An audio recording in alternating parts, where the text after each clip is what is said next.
Nous allons poursuivre donc ce journal avec l'extraction du sable, qui est une activité qui attire de plus en plus les nationaux, notamment les jeunes Gabonais. Ce constat est une réalité, en témoigne la présence de nombreux d'entre eux sur la nouvelle carrière de sable ouverte à Bambochine. C'est une bourgade située dans la province de l'Estuaire. Les détails dans ce reportage de Paul Insiaki et Pierre Claverilla.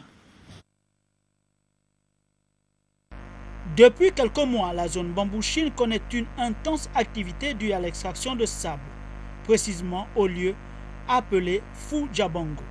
Entreprise gabonaise, cette initiative traduit ici l'appropriation d'une activité qui a souvent été l'apanage des sujets expatriés. La mise en route de cette carrière vise à lutter non seulement contre le chômage des jeunes de la contrée, mais permettra aussi de diminuer le coût de ce matériau très exploité.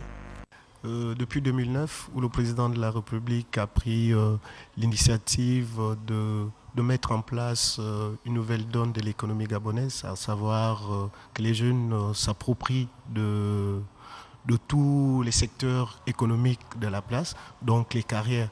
Et nous avons constaté que depuis belle lurette, ce secteur est aux mains de nos amis expatriés. Et nous nous sommes dit qu'il était opportun que les jeunes Gabonais puissent s'approprier de ce secteur en faisant de booster l'économie du pays. Le bien-être des populations étant l'une des préoccupations majeures, un contrat avait été signé entre ces dernières et la dite structure en présence du préfet de Bikele.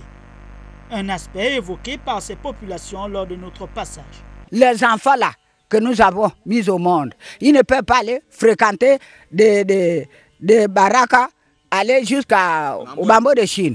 Non, non, non, non, non. Les gens qui exploitent le sable, ils doivent d'abord arranger la route. Ils doivent d'abord arranger notre route. Construire ces petits ponts-là.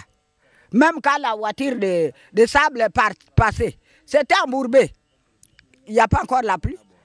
Tout ce que nous demandons vraiment à cette société, c'est de penser à faire quelque chose pour le bien-être des habitants de Koubourou ici. Lors des discussions avec les villageois, ils nous ont exprimé cette volonté-là de mettre en place une école et un dispensaire. Et je pense que d'ici là, nous allons nous atteler afin de pallier à ce manquement.